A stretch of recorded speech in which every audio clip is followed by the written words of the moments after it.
سرخط خبرها. مرگ 6 عضو یک خانواده از دود انگشت در دوشنبه. کمک بانک جهانی به خانواده‌های کمبیزا در تاجیکستان. دزدی میلیون‌ها سومانی از شبکه‌های تقسیمات برق.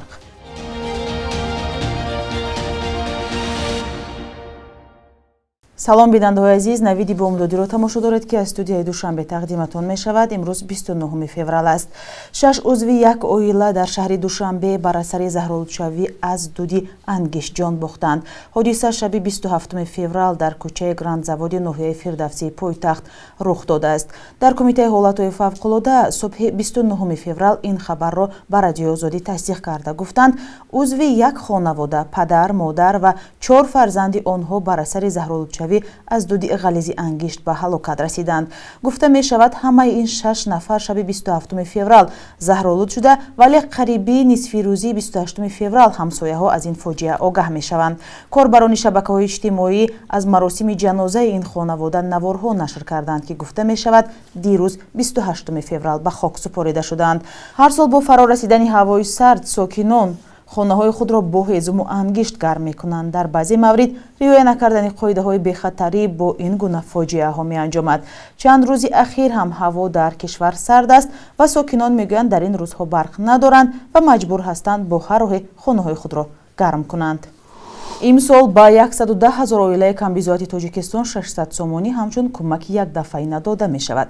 در این باره شادی خان جمشید معاون وزیر تندرستی و حفظ اجتماعی اهالی تاجیکستان در همایش خبر داده است. او گفته است مبلغ عمومی از جانب بانک جهانی همچون کمک برای نیازمندان جدا شده، حجم عمومی آن 6 میلیون دلار یا بیش از 60 میلیون سومانی است.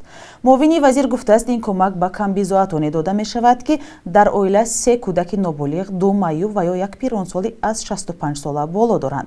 با گفته وی همچنین نفرانی که سال گذشته با قرار حکومت کشور 600 سومانی کمک یک دفعه‌ای نگرفتند نمیتوانند کمک یک دفعه‌ای نوبتی را بگیرند. در زمان بیماری همگیری کووید 19 نیز بانک جهانی با 165,000 خانواده‌های کمبیزاتی تاجیکستان 500 سومانی کمک پولی و در مجموع 82 میلیون سومانی داده بود.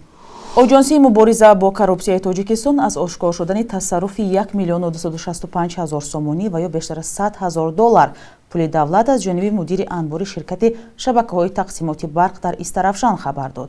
این نهاد گفت مدیر انبار شرکت شبکه‌های تقسیمات برق در شهر استرافشان با استفاده از وکالت منصبیش دست به جنایت از خودکنی و اسرافکاری زده است. خودی این نفر و ادوکاتش نیز برای شرح مستقیم قضیه دسترس نیستند. در روزهای اخیر این علاقه دومین حالت دزدی مبلغ‌های بزرگ از شبکه‌های برق است که آژانسی مبارزه با کورپسیا از آشکار شدنشان خبر می‌دهد. پیشتر از این نهاد از آشکار شدن تصرف بیش از 2 میلیون سومانی پول دولت از جانب رهبران شبکه‌های برق شهر پنجکن خبر داده بود. ضمناً بیننده‌های عزیز خبر مرگ ساکنان از دود انگشت و دزدی میلیون‌ها سومانی از شبکه‌های برق در حال رسانه‌ای می‌شود که موضوع بی‌برقی این شب و روز در تاجیکستان داغ است. ساکنان شکایت می‌کنند که با وجود هوای سرد ساعت‌ها برق ندارند. حالا دیگر نه تنها ساکنان دهه‌های دوردست بلکه آنهایی هم که در مرکز شهر و ناحیه‌ها زندگی می‌کنند میگویند روزانه ساعت‌ها بی برق هستند. از جمله ساکنان سومین شهر بزرگ تاجیکستان شهر کولاب نیز از بی برق شکایت دارند. محمود جان رحمتزاده گزارش می‌دهد. ساکنان شهر کولاب چند روز اخیر از جاری شدن محدودیت برق ابراز ناراضیتی می‌کنند. اکنون به ساکنان شهر تنها 6 ساعت در روز قوه برق داده می شود. ساکنان سومین شهر بزرگ تاجیکستان از بی‌برقی اذیت می کشند. با پشوک غوث خواه میکنن، با پشوک غوث میشینن میخیزن، اونا گودکم با پشوکش در گواره، در درن گواره همه جای گودک مایی پشیده. ای خنکی را غیرت نمیکنیم بشکویم گودک ای گواره. پیش از این قطع برق به دهات گرد و اطراف شهر محدود می شد. اما اکنون خود شهر نیز به این معما روبروست. مسئله نورسایی ازم مشکلی است.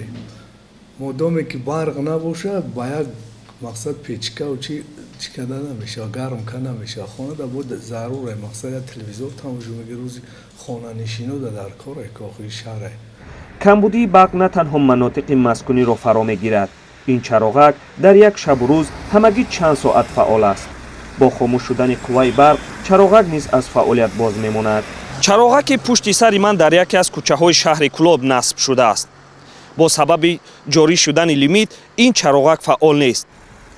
мақомот маҳдудияти барқро ба коҳиши сатҳи об дар обанбори Норак нисбат медиҳанд. аммо 2 ҳафта пеш масъулони нерӯгоҳи Норак аз бештар шудани захираи об дар ин махзан хабар дода буданд.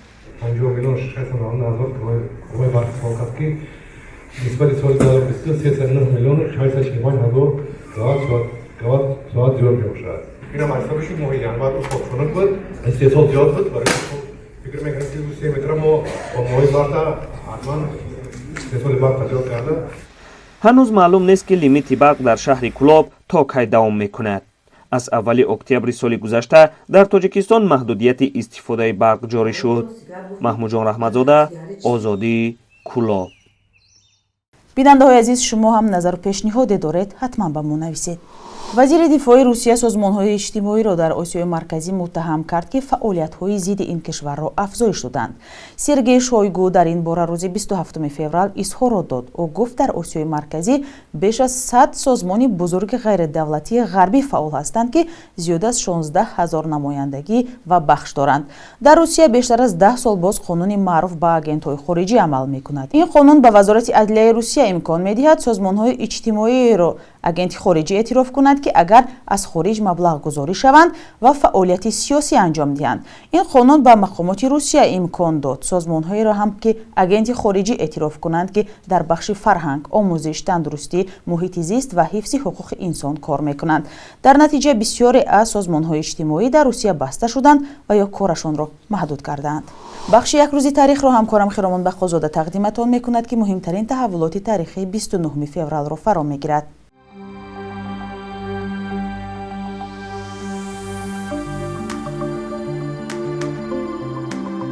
поёни феврали соли 1992 тоҷикистон ва олмон робитаҳои дипломатиро оғоз карданд. миёни ду кишвар 42 санади ҳамкорӣ амал мекунад, вале мизони тиҷорати байни ду кишвар соли 2022 ҳамагӣ $114 миллион будааст. ҳамкориҳои ду кишвар бештар хусусияти сиёсӣ дошта дар чаҳорчӯби тарҳҳои иттиҳоди Аврупо ва маҳфили минтақавии 35 ба роҳ монда шудааст. олмон баъди соли 2015 макони муҳими паноҳандагии мунаққидону дигар андешони тоҷик гардид. сар аз 29 феврали соли 2016 дар чандбахши донишгоҳи миллии Тоҷикистон давраҳои омӯзишӣ бо номи Эмомалӣ Раҳмон меъмори давлати навини Тоҷикистон ба роҳ монда шуд. бархе мудирон гуфтанд, ки ин дарс таърихи фаъолияти сиёсии президенти Тоҷикистонро аз соли 1992 то ба имрӯз дар бар мегирад. ҳукумати Эмомалӣ Раҳмон барои эҷоди кеши шахсият ва аз байн бурдани андешаву озодиҳои сиёсӣ интиқодӣ мешавад. 29 феврали соли 2020 дар шаҳри Доҳаи Қатар миёни ҳукумати Иёлоти Муттаҳидаи Амрико ва гурӯҳи ифротгаро ва шӯришии Толибон созишномаи таърихие имзо шуд, ки ҳадафаш хатми ҷанги 19-сола дар Афғонистон буд. 1.5 сол баъд августи соли 2021 Толибон ҳокимиятро дар Афғонистон дубора ба даст гирифтанд, вале сари қудрат омадани онҳо бисёриҳоро нохушнуд кард. садҳо ҳазор сокини ин кишвар тарки ватан карда, аксар кишварҳо мисли Тоҷикистон гуфтанд, то замони эҷоди ҳукумати фарогир ҳукумати Толибонро ба расмиёт намешиносанд.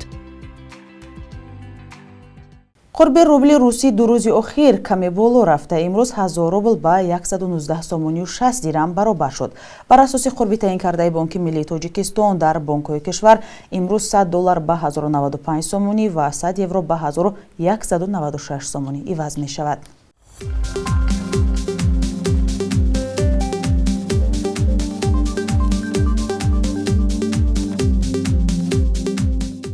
навиди бомдодиро бо охирин хабару гузоришҳо тамошо кардед. матлабҳои бештарро метавонед дар вебсайти Радиои Озодӣ ва саҳифаҳои он дар шабакаҳои иҷтимоӣ пайгирӣ кунед. то фардо, худо нигаҳдор.